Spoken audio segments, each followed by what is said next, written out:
for an intimate and interactive with Colin James. Now, I mean, I've got to ask you. I've listened to your albums, your previous albums, and I mean, this is a real departure for you. Yeah, it's out there, all right. You know, I mean, it's good. it was a different thing to do. It felt like a fun thing to do, and musically, it was as challenging as anything. Trying to get it as you know, as authentic, but still get a lot of life in it and have fun with it. So it's been great. Now, would this be a risk? I mean, like, did you put the album together and you go, hey, record company, this is what I want to do, and they're going, well, we're not sure what market we want to hit with this? It's a little different because it's not this, you know, the fare that usually is radio, you know, as radio accessible, you know, and you have to be prepared to put up with the consequences of that sometimes if you want to make good music, you know, and in this case it was really refreshing not to have to think about that first off. Because often you're thinking, okay, is this song gonna do, and that rules the roost. Whereas this time was just let's make a record that's consistent from start to finish. I mean, plus it helps when you have a 20 album deal with Virgin, right?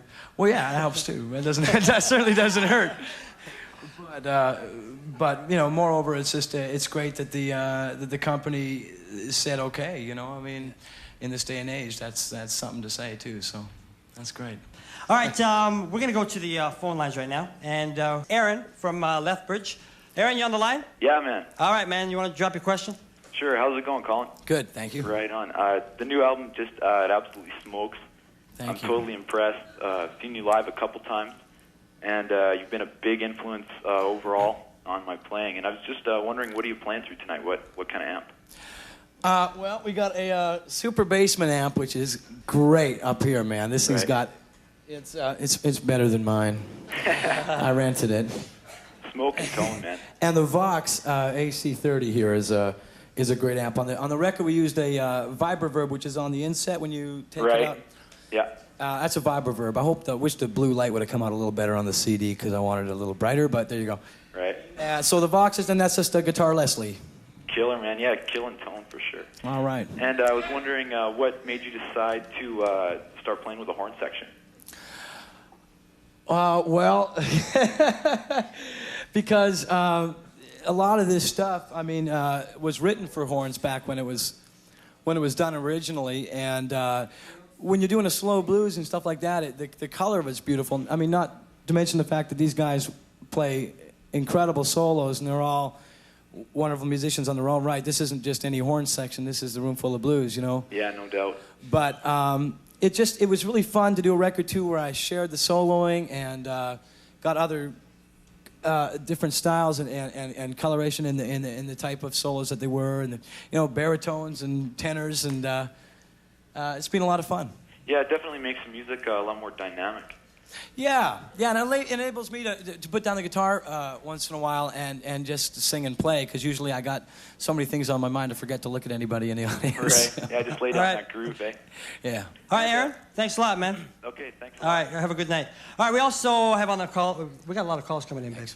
We have Jamie in the house from Hamilton. How you doing, Jamie? Good. All right, you got a question? Who is your absolute favorite guitar player as far as, or basically, yeah, guitar player? It's really hard to say exactly. It depends on the mood of the day. I mean, there's been such a lot of important guitar players. I mean, Jimi Hendrix was a very important guitar player. Albert Collins was a very important. Django Reinhardt was a very important guitar player, and Stevie Ray Vaughan was a very important guitar player. Jeff Healey's a very important guitar player. There's a lot of people out there playing. So to actually sit and pick one person is a little too much for my brain, you know. Too much, eh? Yeah. Thanks a lot. All right, take care, man. Bye. All right, well, we have Speaker's Corners all over, you know that, across the nation. Speaker's Corners on the road, but Speaker's Corner actually originated, sorry, I step over the bass. Speaker's Corner actually originated right here at Queen and John Street, and right now we have somebody live at Speaker's Corner. Let's check them out. Hi, my name is Ravi. This question is directed to Mr. Colin James.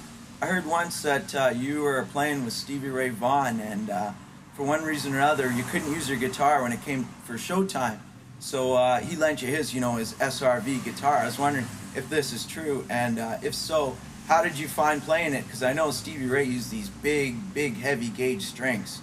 It was many moons ago, and he was playing Saskatoon. I was living in Vancouver, and we went to the show, and obviously, I didn't have a manager. I had one guitar, and I broke a couple strings, and he came out and was nice enough to lend me his guitar for the show.